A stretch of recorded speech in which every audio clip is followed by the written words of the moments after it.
Balik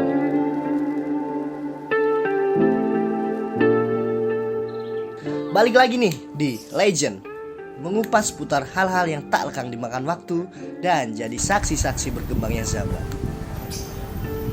Lo merasa udah paling gaul? Yakin lebih gaul dari yang satu ini?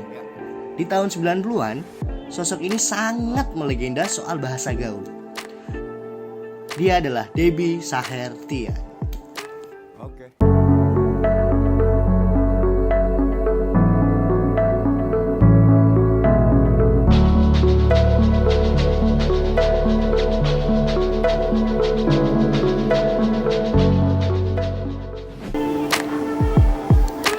Sebelum mulai ngobrol, klik dulu ya tombol subscribe dan loncengnya. Halo Tante. Halo, nyasar tinta. Iya. Nyasar tinta. Tinta Tante. Pintar. Oke, siapa sih yang gak kenal Debbie Sahertian? Artis tahun 90-an ini lahir di Jakarta 5 April 1963. Ia adalah seorang pembawa acara, pemain sinetron, dan juga sutradara. Judul sinetron yang sempat mengorbitkan namanya adalah Lenong Rumpi. Saat itu, sorry. Dia bermain bersama Harry the Freitas. Dan saat ini gue udah sampai di rumah sang pelopor bahasa gaul. Let's go, kita ngobrol langsung. Tante ini kan mengawali karir sebagai model kan ya Tante? Nah bisa diceritain nggak sih awal mula mengawali karir dulu sebagai model? Jadi awal karir tuh waktu itu aku usia 14 tahun. Sebenarnya mamaku tuh waktu itu senewen karena ngelihat anak pertamanya perempuan, tapi kok gayanya tomboy gitu. Jadi walaupun aku rambutnya panjang ya, tapi gayaku tuh pakai jeans, kaos, jeans hem gitu. Jadi waktu itu mamaku masukin aku ke sekolah modeling. Nah waktu itu yang lagi hits banget tuh sekolah modelingnya Ibu Marta Tilaan, Puspita Marta Modeling School. Jadi aku masuk ke situ, ke modeling itu. Nah kebetulan waktu itu yang mengajar modelingnya itu ada guru etiketnya adalah Ibu Min Uno. Dan kemudian guru modelingnya itu Ibu Dewi Motik Pramono. Nah kemudian Ibu Dewi itu menyarankan ke mamaku, kayak Bu ini anaknya ada bakat nih jadi model gitu, biar aku asuh aja ya jadi model. Ya terus mamaku setuju. Nah akhirnya dari situlah keterusan menjadi model. Tapi emang keinginan jadi model itu ada di diri Tante sendiri ya? Iya, munculnya begitu aku mengenal masuk ke modeling school itu. Jadi begitu aku mengikuti kelas-kelas yang ada di modeling school itu kan kelasnya macam-macam. Ada kelas etiket, ada kelas mendanani diri sendiri. Kalau sekarang kan tutorial gitu ya. Sekarang semuanya udah serba mudah. Semuanya ada gitu kan di online gitu, di digital platform. Nah kalau waktu zaman aku dateng les, terus ikut cara menyanggul, cara menata rambut sendiri, terus cara berjalan yang baik dan benar gitu. Pokoknya semua paket itu ada di dalam modeling school.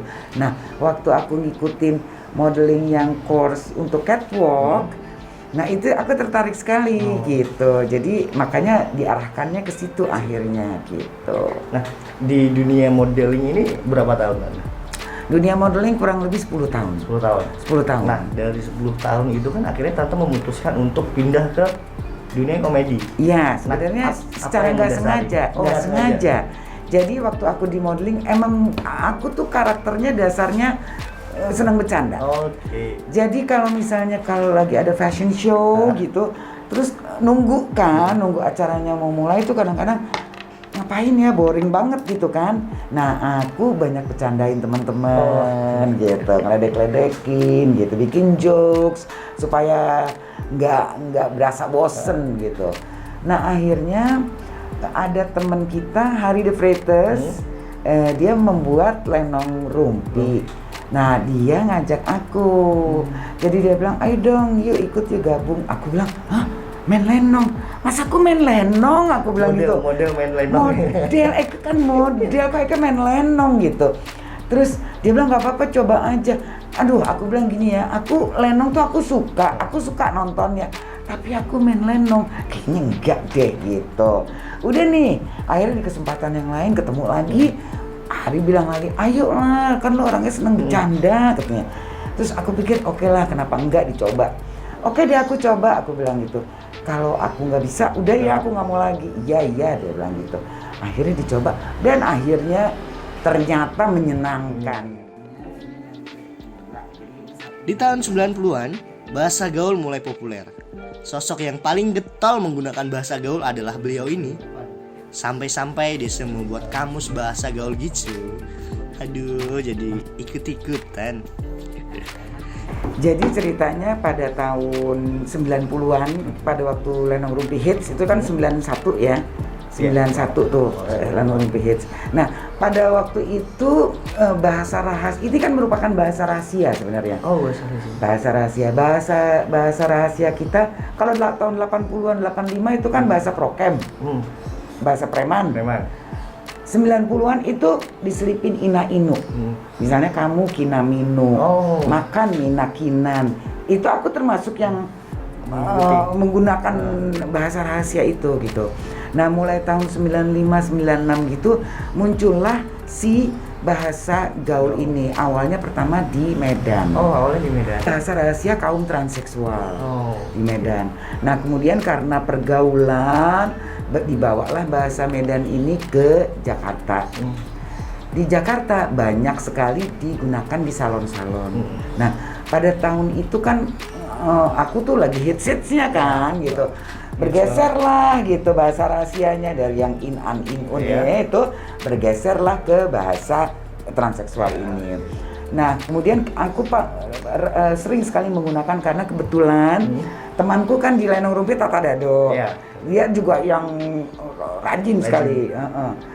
Terus ada juga teman-teman salon gitu. Nah, sampai saking seringnya kita pakai tuh sampai orang-orang ini apa sih ngomong apa sih gitu. Akhirnya aku terpikir untuk oke deh kalau misalnya kan aku mendapat pertanyaan banyak banget. Ini artinya apa? Itu artinya apa? Jadi aku terpikir untuk mendokumentasikan. Jadi aku dokumentasikan deh ini semua kosakata itu supaya kalau orang pengen tahu ada bukunya. Kan kita kalau mau belajar masak bisa beli buku masak. Mau gardening bisa beli bukunya. Jadi minimal kalau yang pengen tahu ada deh bukunya gitu. Nah, dalam proses pembuatan buku itu aku udah ketemu penerbit, terus penerbit bilang kalau cuman kamus doang, kosakata doang tipis gitu. Jadi satu kosakatanya mesti bertambah terus, mesti ditambah terus. Kedua ditambahin contoh-contoh dialog. Nah, akhirnya aku dalam proses pengumpulan kosakata itu aku sering banget jalan sama Tata Dado. Mau nggak mau kita akhirnya kreatif dan mengeluarkan, menerbitkan kosakata baru. Ini menarik Tanda. Proses kreatifnya itu sendiri dalam pembuatan kata gaul ini seperti apa Tanda? Dari ngobrol. Dari ngobrol. Jadi kadang-kadang kita akhirnya keceplosan sesuatu. Oh, ini lucu. Ya kalau zaman dulu kan aku nyatetnya masih notes sama bolpen ya, dibawa-bawa kemana-mana. Ini lucu gitu. Jadi proses pengumpulan kosakata terus berlanjut sampai sekarang sebenarnya masih berlanjut gitu. Nah, baru aku buatkan di situ anekdotnya, contoh-contoh dialognya, plus kamusnya sendiri gitu. Nah, bahasa gaul ini kan di tahun 90-an akhir sama di awal 2000-an kan meledak banget Tante. Banyak orang yang mulai istilahnya kalau zaman sekarang viral lah dulu. Iya. Tanggapan Tante seperti apa? Aku sebenarnya sama sekali nggak menyangka karena memang waktu aku menyusun ini yang pertama lihat tipis sekali kan.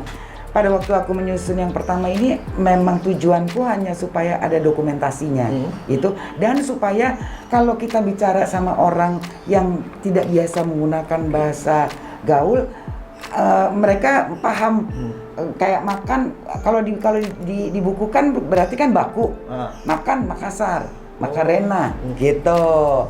Jadi kita bisa bicara dengan bahasa yang sama istilahnya. Kalau misalnya beda-beda kan jadinya bingung, lo maksud lo apa? Akhirnya kan jadi nanya balik kan, ini apa sih, gue nggak ngerti maksud lo apa gitu. Jadi kalau dibakukan, nah semua bisa bicara dengan bahasa yang sama dan mengerti gitu. Ini kan dari awal terbit sampai sekarang kan udah sekitar 20 tahun lebih Tante ya. Lebih kan. Dan sekarang masih banyak yang menggunakan ini. Perasaan Tante seperti apa? Aku surprise banget sebenarnya gitu, karena ini kan buku yang terakhir nih aku terbitkan 2008, bayangin berarti udah 12 tahun yang lalu. Jadi begitu terus tahun lalu ya, begitu awal pandemi mulai ini lagi, ya itu aku surprise banget, ya ampun nyampe juga nih bahasa gaul ke sini. Aku pikir udah kali ya, udah hilang karena bahasa preman aja udah tinggal sisa-sisanya gitu. Aku pikir bahasa gaul juga ya paling sisa-sisanya ember, cus, ya kan, bahas itu doang. Ternyata istilahnya viralnya awet kan. Iya, viralnya awet. Ya surprise banget jadinya gitu. Nah, ada rencana untuk menerbitkan kamus terbaru Tante? Adin, jadi namanya kamus, kosakata itu kan berkembang terus, bertambah terus gitu, dan aku mengumpulkan terus kosakata itu dari apalagi sekarang mulai tren lagi, jadi banyak banget kosakata yang baru. Selain itu aku juga banyak menerbitkan kosakata baru. Jadi aku memang ada rencana, karena namanya kamus itu kan harus ditambah terus kan gitu. Jadi ada untuk rencana yang ke empati, tinggal menunggu waktunya karena situasi pandemi semua melambat. Jadi ya udah asik ngumpulin aja. Kira-kira bocoran kapan Tante? Segera lah. Segera ya. Nah, kalau melihat sosok Tante Debbie ini kan orang selalu mikirnya ceria gitu. Ceria, nggak pernah sedih, selalu kayak bisa ketawanya, istilahnya tuh ketawanya Tante tuh bisa ngebuat orang lain ketawa juga. Pernah nggak sih Tante kayak mengalami titik terendah dalam hidup Tante yang ngebuat kayak drop gitu? Ya pernah lah, setiap manusia sangat manusiawi. Dia mengalami hal yang terendah dan hal yang paling tinggi, itu manusiawi sekali. Jadi aku juga pernah merasakan situasi itu. Tapi intinya sebenarnya gini, buat aku ya, akhirnya setelah kita melewati titik terendah itu, intinya sebenarnya nggak ada masalah yang tidak selesai. Pada akhirnya akan selesai. Cuma kadang-kadang kita suka udah stres duluan waktu di dalam situasi itu dan pengen buru-buru keluar dari situasi itu. Akhirnya kadang-kadang kita salah mengambil keputusan yang membuat bukan jadi lebih baik, malah jadi makin worse misalnya gitu. Jadi kalau menurut aku dalam situasi yang terendah itu, kalau aku sih alangkah baiknya kita banyak berdoa. Satu, yang pertama, kedua kita lebih sabar. Karena intinya kan waktunya Tuhan sebenarnya yang lebih baik gitu. Jadi kalau kitanya ngoyo akan membuat kita juga makin stres dan pada akhirnya depresi gitu.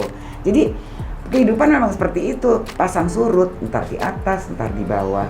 Nah, pada waktu kita di atas godaannya juga banyak, pada waktu kita di bawah juga menderitanya juga banyak. Jadi intinya aku selalu berpikir ya udah deh ya, makin kesininya juga makin kita nambah umur juga seharusnya kan kita mesti lebih wise.